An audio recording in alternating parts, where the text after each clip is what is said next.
Easter Monday, 1916. Everyone is asleep or at work from the celebration of the day prior, most likely with a twinge of a hangover, but all going about their day as normal. One man isn't.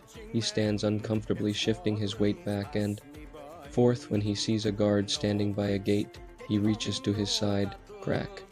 The guard falls in a pool of blood, and one of, if not the most infamous event in all of Irish history unfolds. The Easter Rising. Tactically, it was a failure, leading to nothing but death for some of Ireland's most prominent leaders like Patrick Pearse or James Connolly. In the long run, however, it was a strategic spark, laying the groundwork for the Anglo-Irish War as members with experience and growing support because of it like Michael Collins and Cathal Brugha, which gave Ireland its own state. Most people lumped the Irish Volunteers, later the IRA, during the Anglo-Irish War into a group of all being Republicans or Communist or Fascist, etc. When in reality, as long as you were an Irish nationalist, they could care less. This led to an interesting development where the Irish rebels, who were largely composed of syndicalists and people seeking democracy, teamed up with the world's leading anti-communist and anti-democracy powers, the USA and the German Empire. Originally in 1916, the Germans had sent thousands of rifles, munitions, etc. to the Irish, but semi-intercepted by the British Navy and out of fear of being caught, sunk the ship. This, along with lack of coordination, many potential Irish rebels having been drafted into the army to fight in World War I, and failure to take key infrastructure in time to delay British movements like the rail station, communication posts, and a late taking of the GPO General Post Office in Dublin, which they used as their headquarters, led to their loss. Changing most, or maybe even just some of these, could have made a scenario where not only does Ireland possibly gain full independence earlier, more of Northern Ireland like Tyrone or Fermanagh, but also gives the Germans a hell of an easier time possibly winning the First World War.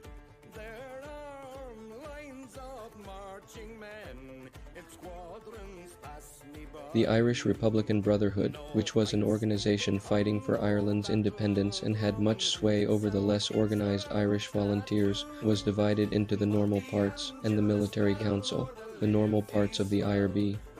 And some parts of the Irish Volunteers wished to hold off on the rebellion or just launch it as a defensive precaution, but as the name implies, the Military Council was much more adamant about it happening now. This meant on that Easter Monday, some members of the rebels were ordered to stand down, while some continued on anyway.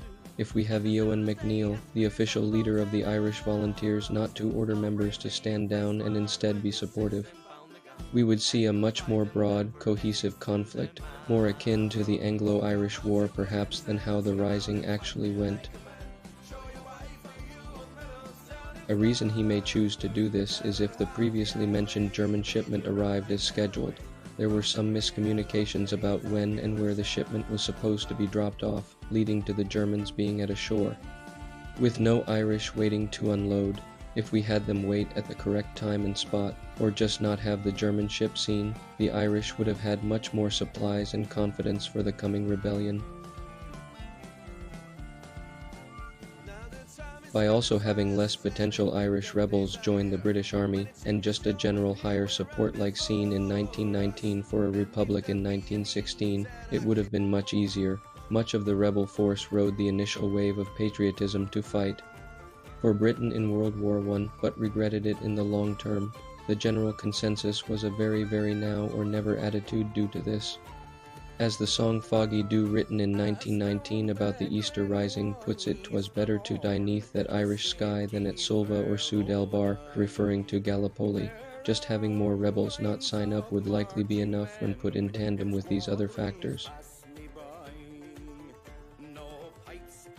These factors combined may have just given Ireland the needed push to win their rebellion in WW1, as clearly stated by the leader of the rebellion, Patrick Pearse, in a famous speech in front of the GPO. They were aiming to create a fully independent republic, which is what they likely would have gotten in this scenario. Even if they just got a free state at first like in real life, it would have greatly weakened Britain due to taking resources, public outrage, and a depleted source of soldiers.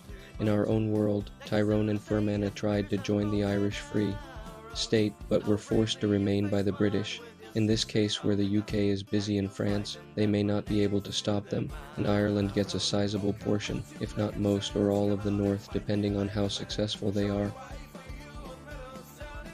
In this scenario, Germany is dozens of times more likely to win World War I, and the best scenario for Ireland probably would have been them winning so Ireland could secure independence. Assuming that happened, this map may be what we see as an outcome of the war in the best scenario. Though this scenario changed Europe drastically, Ireland is relatively the same on the map. However, you must realize Ireland is fully independent 33 years earlier than our timeline, with key leaders like Patrick Pearse, Michael Collins, Cathal, Brugha, and James Connolly still alive, being a uniting figure for the nation, so a civil will likely not break out like it did in 1921, and much or Northern Ireland is under Irish control, likely removing the Troubles. Not only has Ireland changed, but possibly the entire global dynamics just because of the actions of a few men in Dublin. This should be inspiring to all people watching that if you have a crazy goal, just give up and launch a rebellion against Britain. There are lines of marching men in squadrons pass me by. No pipes did hum, no battle drum that sound its loud tattoo. But the Angelus bell or the Liffey swell rang out in the foggy